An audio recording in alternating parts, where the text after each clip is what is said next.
বাংলাদেশে আমরা দেখছি যেভাবে সেখানে সংখ্যালঘুদের ওপর দিনের পর দিন অত্যাচার চলছে, দীপু দাসকে যেভাবে পুড়িয়ে মারা হলো, এবং শুধু তাই নয়, সেখানকার একাধিক সংবাদ মাধ্যম, প্রথম আলো, দ্য ডেইলি স্টার এবং সংস্কৃতি কেন্দ্র ছায়ানট উদীচীর ওপর যেভাবে আক্রমণ করা হচ্ছে, বাংলাদেশের এই ঘটনাগুলোকে তো চাইলে আটকানো যেত। সেখানকার গণতন্ত্র কি তাহলে ফেলিওর কোথাও গিয়ে? দেখুন, এটা শুধু বাংলাদেশের বিষয় নয়, মাথায় রাখতে হবে আমাদের দেশ ভাগ হয়েছে ধর্মের ভিত্তিতে এবং পাকিস্তান তৈরি হয়েছে, তার মানে এই বিষ ছিল ভূমিতে। আর ভারতবর্ষ যেখানে থাকার কথা নয় সেখানেও আজকের দিনে দেখতে পাচ্ছি। তাহলে বাংলাদেশের এই পরের পর ঘটনা ঘটছে, আটকাতে পারছি না, ওখানকার যে ব্যবস্থা, আইনি ব্যবস্থা আছে তারা আটকাতে পারছে না। কিন্তু আমরা যেটা পজিটিভ দিক দেখতে পাচ্ছি, বাংলাদেশের যে নাগরিক সমাজ তারা একটা গুরুত্বপূর্ণ ভূমিকা নিয়েছে এবং তারা একটা স্লোগান তুলেছে যে এই ধর্মের ভিত্তিতে, এই মাসেল পাওয়ারের ভিত্তিতে, অর্থের জোরে যে প্রশাসন চলছে তাকে আমরা রুখে দেব। এইটা হচ্ছে একটা পজিটিভ বার্তা। আমরা যারা নাগরিক আছি, যে দেশেই বাস করি, সে ভারতবর্ষ হতে পারে, সেটা অন্য যে কোনো দেশ হতে পারে পৃথিবীর মধ্যে, ইউএন কনভেনশন আছে। ইউএন কনভেনশন 1992 সালে সেখানে স্থির হয় যেখানে যারা মাইনরিটি তাদেরকে প্রোটেকশন নিশ্চিত করতে হবে। আমাদের প্রত্যেকের দায়িত্ব, প্রতিটি দেশের দায়িত্ব সেই ইউএন কনভেনশনটাকে রেসপেক্ট করা, তাকে নিশ্চিত করা, রূপায়ণ হচ্ছে সে ব্যাপারে। বাংলাদেশ ফেল করছে, আমরা দেখছি আমার দেশও ফেল করছে। আমরা যারা এগিয়ে থাকা অংশের মানুষ, নাগরিক আছি, সেটা বাংলাদেশ হতে পারে, সেটা ভারতবর্ষ হতে পারে, আমাদেরকে স্থির করতে হবে যে আমরা আমার দেশকে রক্ষা করব, আমার দেশের গণতন্ত্রকে রক্ষা করব, আমার দেশের যে নিরপেক্ষ সংস্থাগুলোকে তাদেরকে রক্ষা করার জন্য রাস্তা থাকবো, যাতে এই ধরনের ঘটনার পুনরাবৃত্তি না হয়। যাদের দায়িত্ব ছিল শাসন ক্ষমতা থেকে, বিচার ব্যবস্থা থেকে, যতগুলো নিরপেক্ষ সংস্থা আছে সেই সব জায়গা থেকে গণতান্ত্রিক যে অধিকারগুলোকে নিশ্চিত করা, ইউএন কনভেনশনের বাইরে গিয়েও সেগুলোকে রূপায়ণ করার ক্ষেত্রে যখন তারা ব্যর্থ হয়, তখন নাগরিকই শেষ কথা বলে। সেটা বাংলাদেশের ক্ষেত্রে প্রযোজ্য, সেটা ভারতের ক্ষেত্রে প্রযোজ্য। ফলে এখানে যেমন যারা মাইনরিটি তাদেরকে প্রোটেক্ট করার দায়িত্ব, যারা মেজরিটি তাদের, ওখানেও যারা মাইনরিটি তাদেরকে প্রোটেক্ট করার দায়িত্ব হচ্ছে মেজরিটি, তাদেরকে নিতে হবে, নাগরিক সমাজকে নিতে হবে, এগিয়ে থাকা অংশের মানুষকে নিতে হবে। কিন্তু সেখানকার বর্তমানে অন্তর্বর্তীকালীন সরকার হিসেবে মোহাম্মদ ইউনূস রয়েছে, তিনি তো চাইলেই এগুলোকে আটকাতে পারতো। যেভাবে সংস্কৃতি কেন্দ্রগুলোর উপর আক্রমণ হচ্ছে, সংবাদ মাধ্যমগুলোর উপর আক্রমণ হচ্ছে, সেখানকার গণতন্ত্র কি তাহলে একেবারেই ধ্বংস হয়ে গেছে? কোনোদিন কোনো মৌলবাদী শক্তি ক্ষমতায় আসতে পারে না, কোনোদিন কোনো মৌলবাদী শক্তি মাথাচাড়া দিয়ে দেখা দেয় না, যদি না কিনা রাষ্ট্র ব্যবস্থার দায়িত্বে যারা আছেন তারা তাদেরকে এনকারেজ করেন, উৎসাহিত না করেন। ফলে একথা নিঃসন্দেহে, নির্দ্বিধায় বলা যায় যে ভারতবর্ষে যেমন মৌলবাদকে উস্কানি দিচ্ছে ক্ষমতায় থাকা রাজনৈতিক দলগুলি, তেমনি বাংলাদেশের ইউনিট সরকারও একই জিনিস করছে। বাংলাদেশের মানুষ যার বিরুদ্ধে লড়াই করতে চেয়েছিল, কিন্তু লড়াই করে যাকে নিয়েছে ক্ষমতায়, যারা ক্ষমতায় এসছে, তাকে আরও বেশি করেই উৎসাহিত করছে বলে আমার মনে হয়েছে। আর সে কারণেই বাংলাদেশের নাগরিক সমাজ কিন্তু রাস্তায় নেমে প্রতিবাদ করছে ইউনিট সরকারের বিরুদ্ধে। আইন শৃঙ্খলা, বিচার ব্যবস্থা, এগুলো সে দেশে তো তাহলে এখন সেই অর্থে কোনো দামই নেই। দুর্ভাগ্যের আইন শৃঙ্খলা এবং বিচার ব্যবস্থা, সে এপার বাংলা বলুন আর ওপার বাংলা বলুন, কোথাও নেই।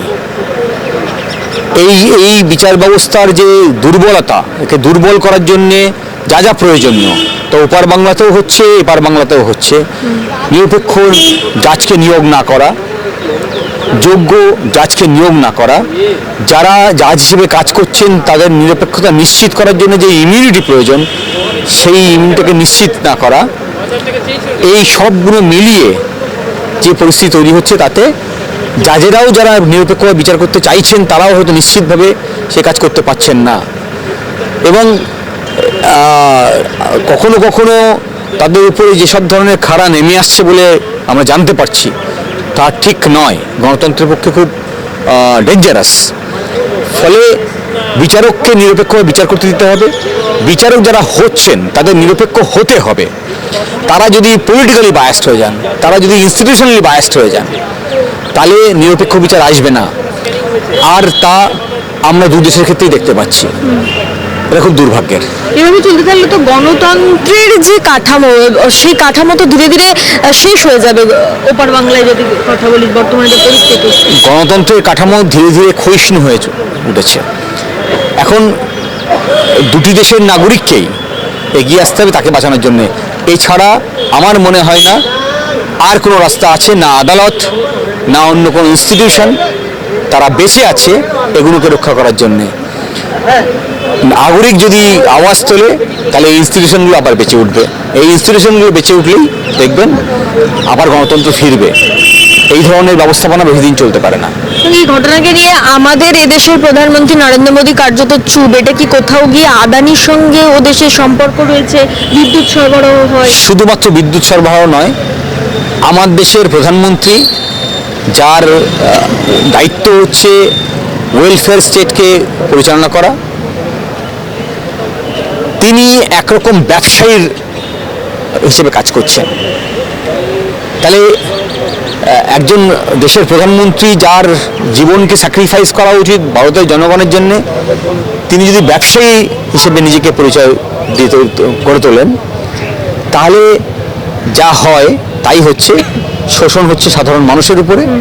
আর এক অংশের বারবার দেখতে পাচ্ছি আমরা, যার কথা বললেন আদানি আম্বানি, সারা ভারতবর্ষের মানুষ জানে তা।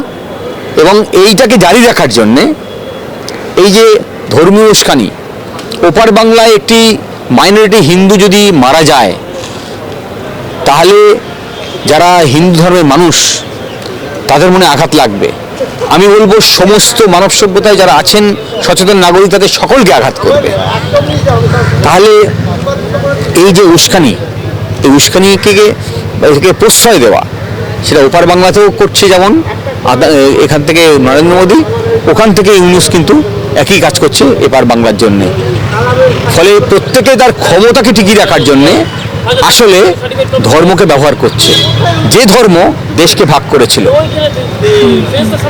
হ্যাঁ, ফলে আসলে আমাদেরকে এই জাতিকে টিকিয়ে রাখতে গেলে শিক্ষার বিস্তার ঘটাতে হবে, মানুষের অধিকার যা স্বীকৃত হয়েছে অধিকার মানুষের কাছে পৌঁছাতে হবে, আর মানুষকে বুঝতে হবে ধর্ম আমার ব্যক্তিগত, আর এই সমাজটা আমাদের সকলের। ধর্মের ভিত্তিতে আমরা সমাজ চাই না। আরএসএস যারা হিন্দু থেকে হিন্দুত্বর স্লোগান দিয়েছিল, সেই স্লোগানকে প্রতিষ্ঠা করার জন্য নরেন্দ্র মোদী, মমতা ব্যানার্জি সরকার যে চেষ্টা করছে, একই জিনিস চালাচ্ছে বাংলাদেশের ইউনিট সরকার। তারপরে ধর্মের সুরসুরি দিয়ে যারা গণতন্ত্রের রক্ষক, তারাই গণতন্ত্রের ভক্ষক হয়ে গেছে। এই ধর্মের সুরসুরি দিয়ে এবং তার সুযোগ নিয়ে যারা গণতন্ত্রের রক্ষক, তারা গণতন্ত্রকে ধ্বংস করছে, গণতান্ত্রিক উপায়ে পাওয়া ক্ষমতাকে ব্যবহার করে।